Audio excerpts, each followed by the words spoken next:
औज़ुबिल्लाहि मिनश्शैतानिर्रजीम बिस्मिल्लाहिर्रहमानिर्रहीम।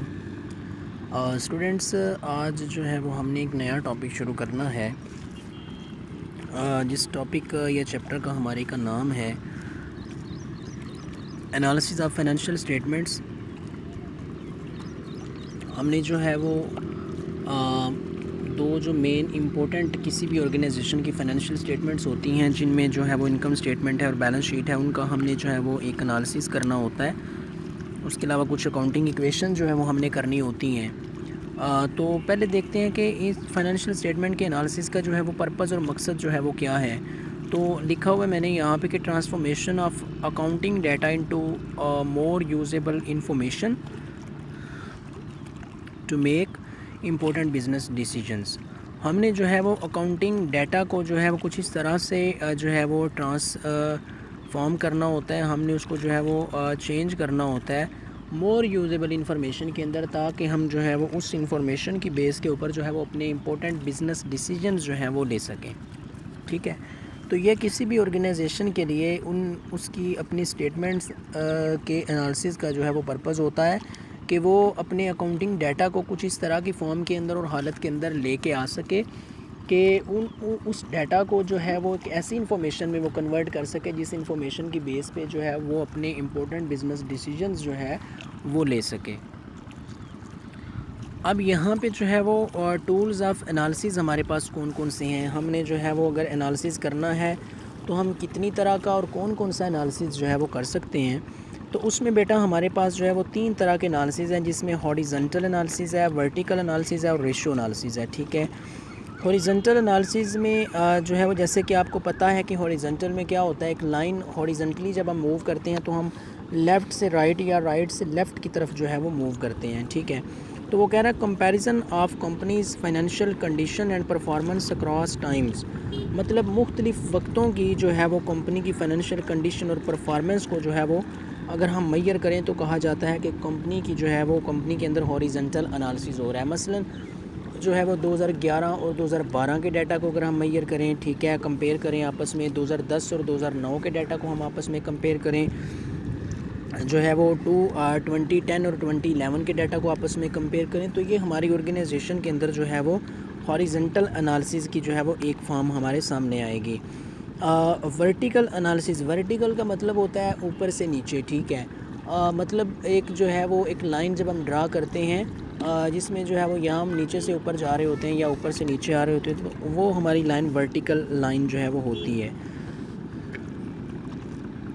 तो इसके लिए मैंने लिखा हुआ है comparison of companies financial condition and performance to a base amount. वो कह रहा है एक बेस मतलब हमेशा नीचे होती है, बटे के नीचे हम जिस चीज़ को रखते हैं हम उसके लिए जो है वो बेस का वर्ड यूज़ करते हैं। तो वो कह रहा है कि वर्टिकल एनालिसिस के अंदर कंपनी ने अपनी जो है वो फाइनेंशियल कंडीशन और फाइनेंशियल परफॉर्मेंस को कंपेयर करना होता है एक बेस अमाउंट के साथ। जैसे मैंने आपको जो है वो कॉमन साइज्ड जब इनकम स्टेटमेंट करवाई थी तो मैंने आपको कहा था कि हमने बेस के अंदर हमेशा सेल्स को रखना होता है। मतलब हमें किसी एक चीज़ को जो है वो बेस में रख लेते हैं और उसके साथ हम हर एक चीज़ को जो है वो फिर मैयर करते जा रहे होते हैं।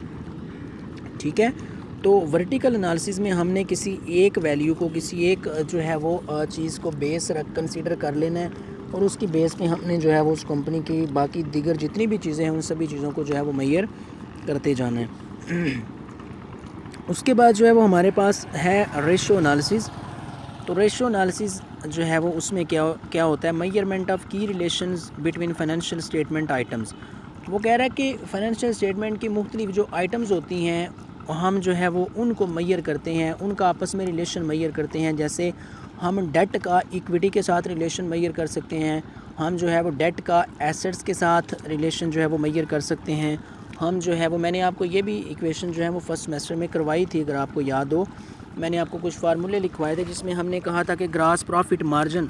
तो ग्रास प्रॉफिट मार्जिन में हम क्या कर रहे होते हैं, बेसिकली हमने जीपी को डिवाइड किया होता है सेल्स के ऊपर, तो उसमें बेसिकली हम जो है वो ग्रास प्रॉफिट का रिलेशन मैयर कर रहे होते हैं सेल्स के साथ। इसी तरह नेट प्रॉफिट मार्जिन जब हमने मैयर किया था तो हमने नेट प्रॉफिट मार्जिन का रिलेशन मैयर किया था हमने सेल्स के साथ, ठीक है। तो रेशोज़ के अंदर भी जो है वो हम मुख्तलिफ़ चीज़ों का आपस में रिलेशन मैयर कर रहे होते हैं कि हर चीज़ का दूसरी चीज़ के साथ जो है वो किस तरह का रिलेशन है। सो ये 3 तरह के एनालिसिस हैं जो इस चैप्टर में हम जो है वो करना सीखेंगे। सो चलते हैं जो है वो अपने first type of analysis, that is horizontal analysis. ले जी, यहाँ पे मैंने आप लोगों के लिए जो है वो एक इनकम स्टेटमेंट जो है वो तैयार की है, जिसमें ऊपर सबसे ऊपर मैंने कंपनी का नाम लिखा है, precision company, comparative income statement for the year ended 31 दिसंबर 2019। ये बेसिकली यहाँ पे मैंने 19 लिखा है, यहाँ पे आना है 31 दिसंबर 2012, क्योंकि नीचे 11 और 12 2 सालों के डाटा जो है वो दिया गया है। अब देखें, statement, income statement as it is हमने बनानी है जैसे हमने जो है वो पहले बनाना सीखी हुई है। मतलब इसका फॉर्मेट होता है sales less cost of goods sold, gross profit आ जाता है। ग्रास प्रॉफिट में से ऑपरेटिंग एक्सपेंसेस माइनस करते हैं तो हमारे पास ऑपरेटिंग इनकम आ जाती है। ऑपरेटिंग इनकम में से हमने इंटरेस्ट और टैक्सेस माइनस किए तो हमारे पास नेट इनकम। सो देखें, यहाँ पे कंपैरेटिव है तो मतलब ये हॉरिजॉन्टल एनालिसिस है, जिसमें हमने कहा था कि हमने डिफरेंट टाइम्स के डाटा को मेजर करना होता है। तो हमने यहाँ पे 2011 और 2012 के डाटा को मैयर जो है वो करना है। सेल्स में देखें तो 2011 में सेल्स है हमारी $4300 और 2012 में हमारी सेल्स जो है वो $5400 हो गई। आगे मैंने एक कॉलम बनाया हुआ इंक्रीज़ या डिक्रीज़ का, तो यहाँ पे देखें मैंने जो है वो क्या किया हुआ है, $4300 से 5400 जो है वो डॉलर पे हम लोग जो है वो चले गए।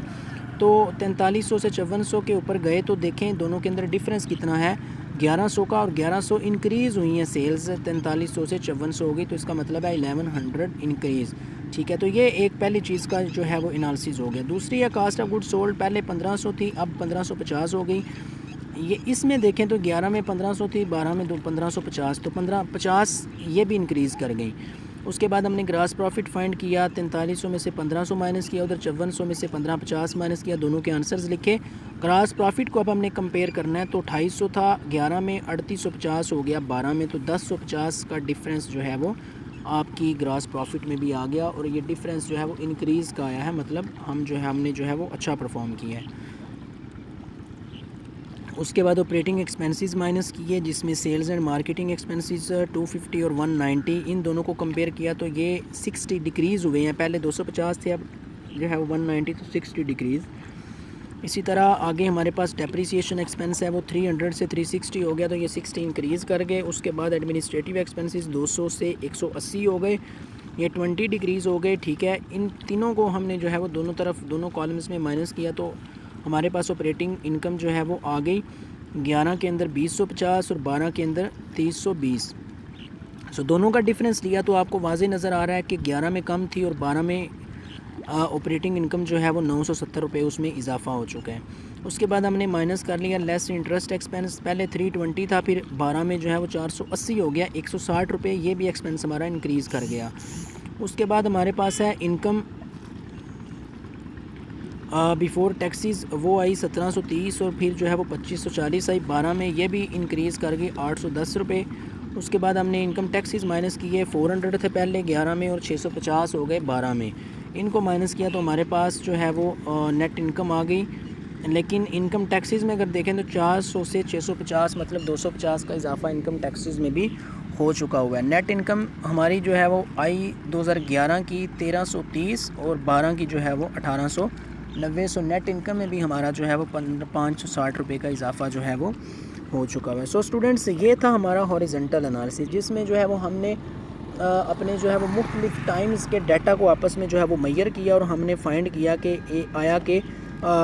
इन वैल्यूज़ के अंदर जो है वो पॉजिटिव चेंज आ रहा है या नेगेटिव चेंज आ रहा है। जहाँ पे इंक्रीज़ हो रहा है वहाँ पे पॉजिटिव चेंज है, जहाँ पे डिक्रीज़ हो रहा है वहाँ पे नेगेटिव चेंज है। इंशाल्लाह नेक्स्ट लेक्चर में जो है वो हम लोग जो है वो डिस्कस करेंगे अपने वर्टिकल एनालिसिस को, और फिर जो है वो उसके बाद हम जो है वो रेशो एनालिसिस पे बात करेंगे। Thank you ji.